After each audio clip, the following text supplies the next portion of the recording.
guys, welcome back to Eat, Lead, Sleep. This is Tapis. And I'm Kalina.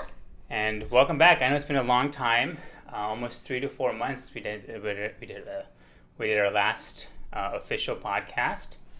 As you can tell, it is quite some time, but we have a lot of things that have happened the last few months. So we're excited to first share that with you guys, but also kind of talk a little bit about what we've come to realize in the last 4 months. So kick it off there. So Kalina, do you want to explain what's going on? Yes, so Tapis and I had a huge realignment, restructure in our company and organization. So the comfort of our job, what we knew, completely shifted, and overnight we had brand new jobs, a brand new team, completely different leadership, and it was like life altering, right? I would honestly, not to be dramatic, but the last 3 months was probably the hardest months of my career ever. Yes. Like I've gone through so many ups and downs, tears, fetal position in the corner. Like, what am I doing with my life? Can I handle this? Yeah. Because it was such a big change. Yeah. Such a huge change. So, with this new position, new teams, new locations, I think the best part, if I can say this, is probably that me and her work together in the same region now. So, like, we get to work together again. Yes. In the past, we kind of were really separated in terms of geography. So, we get to work together, but still, I guess there's a lot of growing pains with the new position. And we're definitely learning as we go along. But we did want to talk about a little bit about today around purpose. Yes. And the reason being is because we had overnight new jobs that we did not expect, new boss to report to new teams, it was almost like a mindset that we had to adjust to. So it took us nearly the 3 months to accept what was happening and really take back control of our lives. And Tapis and I were talking about it the past couple of weeks, and it came down to really one thing. We both realized our purpose. Yes. And I think the realization comes after, of course, you have events that happen in your life, and self-realization is the biggest thing. A lot of times it's hard to find your purpose, but I think her and I both have gone through a lot in the last few months that we kind of said, hey, this is what we stand for. This is our mission statement. So we kind of want to share that with you guys today a little bit about what our purpose is and how that helps with our leadership. So you want to kick it off? Yeah, so the first thing I want to share is I actually was asked this maybe a year ago. Someone asked me, said, do you have a mission statement or what's your purpose? And I was like, what are you talking about? Like, I just work, I have family. Like, I never really thought about it. And I actually thought it was a silly concept. I didn't need it in my life. And then it wasn't until this new job, this new realignment that we had, I found myself lost. I found myself questioning my abilities, and I found myself thinking, should I continue doing what I'm doing and go find another job? And it wasn't because of anything about the company. It was just me being unable to accept something new so suddenly, and I didn't know how to handle it. And that was when I came to the realization that I needed my own personal mission statement, my own purpose to drive what I was doing. I didn't have a sense of self-fulfillment.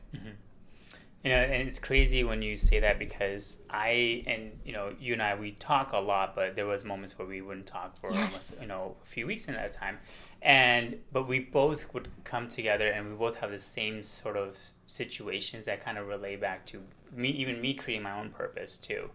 So if you would have asked me again, same thing 2 years ago, what's my purpose, I probably would have laughed and said my purpose is to make a lot of money. Yeah.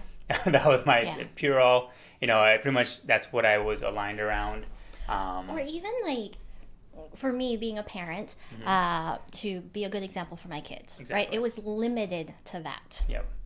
And I think as we have, transitioned into our new role, new team, new leadership styles, we definitely, feel like there's some other way to kind of help make sure that we wake up in the morning and we're aligned around this specific thing.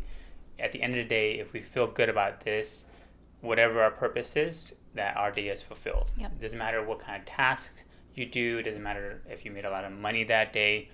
At the end of the day, did you fulfill your purpose? Are you going to wake up tomorrow morning kind of going back to it? Yeah. That's the most important thing. I think what drove me there, and I'm assuming the same as you, is at one point in this new job that we had, we were being pulled in so many different directions. Every day we were doing 10 million different things.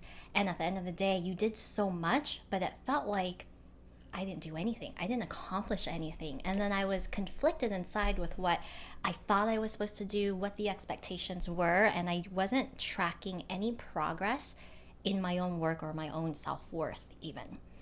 And when I was able to finally say, this is my purpose, this is what I want out of life, and anything that I did throughout my workday, if it didn't align with it, it was so much more freeing for me to say, I don't have to do this. I'm not going to do this because it doesn't align with my purpose. I'm going to shift my focus into what I want to do that will aid me to get to what my purpose is and feel good about that. Yeah, and also changes your leadership style too. So where you could be a lot reactive on certain things, let's say a team doesn't meet this goal, right? You want to jump in and say, hey, get this right away, versus when you tie back to your purpose, like, is a team aligned around what you want them to accomplish, and are they getting there versus just being a reactive person? Yeah, it's definitely helped me out a lot too. For sure, it allows you to take that moment, you step back, you assess the situation, and then instead of being reactive, like you said, you have a better pathway of how you want to go about it. Exactly. Yeah. So, do you want to kick it off with your purpose? Yes, I would love to. So my personal statement that I've been working on, it's many drafts in the working, and I'm sure it will continue to evolve. But right now, my personal statement, personal mission, and purpose is to inspire happiness and personal best in others through connections built upon genuine curiosity, courage, and comfort in kindness. Yes. It's probably really long. But it's really well thought out. And the reason it propels me is it's a purpose of what I want to achieve and how I'm going to achieve it. So helping others be happy, helping others realize their own personal best, being their best selves every day. And the way that I want to remember to do that is making sure that I am curious, not judging or being biased by anything, just being curious, having the courage to either speak up or stand up for myself with the integrity that I want to withhold around myself. And then the last one is comfort in kindness. And kindness and niceness, I think you and I have talked about a lot. It's one of the concepts that Brene Brown brings up in one of her books. Brene Brown, awesome, by the way. Kindness is being honest enough to be able to tell someone the truth to help them, versus being nice, which is just being nice and not saying anything because you don't want to hurt someone's feelings or be mean or whatnot. So being kind and nice is something that I've been very diligently trying to find that fine line between. Wow, that's a really good one. Thank you. My purpose is, it's kind of a cliche quote, and again, it's always a work in progress. It's always updating as you go along. But I always say, did I leave the day better than I started it? Right. So my main thing is, am I going to leave this earth better than when I walked into it? So that means, is my team feeling fulfilled? Is my family feeling fulfilled? And it's not just about monetary things that you can do with your life. Yep. It's also about making sure that the team themselves feel empowered and you leave a legacy behind to continue to have your voice, grow over time. So that's what I always look at is, is my team, at the end of the day, did I feel like they accomplished what they need to accomplish, and are they in a better spot? And if that's a yes, then I feel good. That's my purpose. If it's not, then what am I doing differently to address it? Can I ask you, how did this come about? Because it's a different shift in mentality of, it's almost like now you care more about others than yourself. It was definitely a moment, I would say. Not that you didn't care about others before. Right. It was definitely a moment, I think, a while ago when I was in my previous role, right? I think there was a lot of ups and downs that were happening, and I think I was at that phase where I just wanted to do things for my own career. I want to get the biggest bonus. So I was taking steps where I was like, okay, you know what? This is how I'm going to get the most profit. This is how I'm going to lead the team, because they don't know what they're doing, and they're gonna cost me my money. And I think I just can realize that, you know what, like that's not the right aspect. And even though I got a really good bonus, I just did not feel fulfilled. Like at the end of the day, I'm just like, I feel really, really crappy about how I'm handling my team. Yeah. My teams look at me like they're scared. I'm walking in and they're like, "Are you gonna write me up today?" Like that. Then I had to step back and say, "Wow, that is not what I want to stand for." And that's where I kind of had to take a little bit of step back and say, what is my purpose? What am I trying to get at? Because obviously my money was not the issue. I got a good bonus, but it's in the same end of the day. Still didn't feel good. Yeah. I didn't come home and say like, wow, I got all this money, I can buy a Tesla. I was more or less like, I still don't feel like I earned anything in the leadership role. Yeah. How about you? Why did you come to that realization? I actually had a leader tell me I did not care about my team. And I was offended. I was like, what are you talking about? I care the most about my team. I do everything for my team. But then it was really crazy. He made me realize that I care about my team, but it came secondary to my needs, because it was almost like what you said. I cared about my reputation, about my backfill, my pipeline, like taking care of my own security and my job first before thinking about others. And so I only cared for others when it was convenient for me. And I didn't realize that. And when I realized that when you truly care about someone or something, that it's unconditional. And I can proudly say now I've gotten to a point where I don't care anymore, because almost like you, I got to a point in my career where I succeeded and achieved everything that I wanted to in monetary and metrics and outcomes and whatnot, and it felt like crap, just like you said, because it was almost like leading through fear or leading through intimidation, not intentionally, but that's how it came off. And when you don't have the support and buy-in of your team, it could feel good when you're getting that money, but over time, I don't know, maybe we're growing up, maybe we're just understanding the world differently, we're maturing, we're more wise now, but now all of that just seems so minuscule. It's not important anymore. Now it's like, how can I actually leave an impact, help someone, and it's not about me. Yes, monetary is nice, but it's not what we're working towards anymore. Now it's to help others be their personal best, how it's help others, want to help others as well. Yeah, great. Okay. So now that we've come to this realization, we've gone through the struggles of adjusting to a new role, new work, new team, new everything, and come out of that darkness. Now we found our purpose. Now what? How does it help my team? So biggest thing for me is to just not be as reactive, not to be a reactive leader. And I know this kind of comes into, an individual question where, like, today I had, one of the worst scores in the division, and, it's something that we've been struggling with, and I could have been a demonstrative leader and just called everybody or given everybody, accountability, whatever it might be. But I had to step back and say, hey, you know what, let me find out from these people, like what from my team, what is going on? Because at the end of the day, I want to make an impact, and I want to make sure they feel good and they're feeling empowered to lead their team properly versus lead it in a sense of fear. So, hey, is my boss going to come in and give my boss a write-up, and then my boss will end up giving me a write-up instead? And it just kind of creates a sense of environment where you have this fear of working. And that is not, again, going back to my purpose, that is not how I want to leave this earth. I want to leave this earth with everybody feeling fulfilled and everybody feeling happy and feeling that they got the most out of their life. And sometimes it does result in you having not the best scores, but you can always kindly push back and say, hey, you know what? You got that result. I need you to do better. And that's, again, being a very honest and open leader. Kind leader. Or, and I had one of my, one of my colleagues tell me that, hey, I was working by myself the entire day. I don't know what to tell you. I just couldn't get it done. Yeah.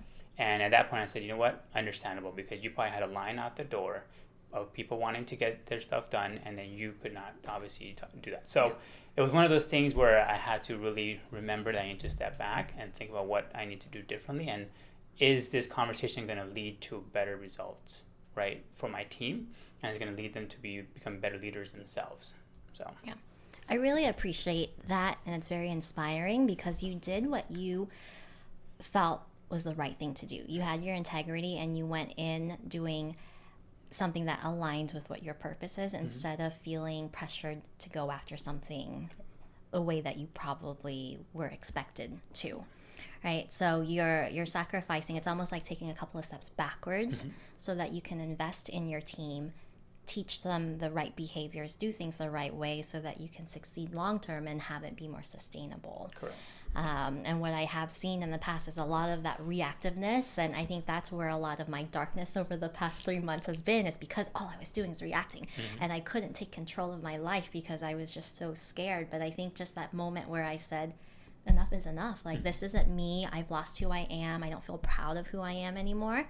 Stand up for yourself. And then when you stand up for your team, I feel like it clicks in them differently too, because the team that I have now 3 months later is a completely different team than how they were when I first got them, because they were used to a different leadership style and they were used to almost this fear and intimidation. And now when you go in and you support them and you ask the questions, or being curious, that's part of my mission statement. That's what you did. You asked questions and you understood where they came from. That over time, maybe not overnight, but over time, will allow them to do the same for their team and lead with this culture that is more collaborative and working as one versus every man for themselves. Yeah. And I think, again, it's all about team empowerment. And Yeah. you know, it always starts from yourself. It starts from within. And, you know, we find our own purpose. And, again, it's an ongoing thing. It's always updating. If you ask me what my purpose is 6 months from now, it might be very different, or it might be much more elaborate. Yeah. But it's something you need to continue to do. But always continue to tie it back to your team. And how can you help them out? Because these are other individuals and lives that you are directly impacting. And it's very, very important to make sure that you keep that on top of mind, because that's what we do as leaders. We're not just leading numbers, and we're not leading, you know, so-and-so dollars. We're leading actual human beings and just bringing the humanity back in leadership, right? Yep, exactly. So I would recommend, for those of you who don't have personal mission statements or purposes, maybe start thinking about what it is that you want to get out of life. I think what really helped me was thinking, like, if I died tomorrow, what would I be leaving behind? Like, would I be okay with what people are saying at my eulogy or at my funeral, right? Kind of morbid, but it actually gives you that realistic, like, what am I doing with my life? Yep. So, I mean, at one point in my life, when someone asked me that, I thought it was the silliest thing. So in your own time, you have to get there. But I think once you realize it, it will help propel you with what it is that you want to achieve in your life. Yeah. So we'll end it there. But our question to you guys is, what is your purpose, right? What are you guys working towards? And again, it could be something as simple as mine and just very much a cliche quote, or it could be something that's much more thought out, like Kalina's. And so, you know, put some really good thought into it. I think it's really important for us to figure it out first. We got to know who we are and what we're going to stand for before we can lead a team. I think that's step one of leadership in my eyes. So Agreed, 100%. let us know in the comments below, or if you guys are on the podcast, send us a message. But until then, we'll see you guys next time. Bye, guys.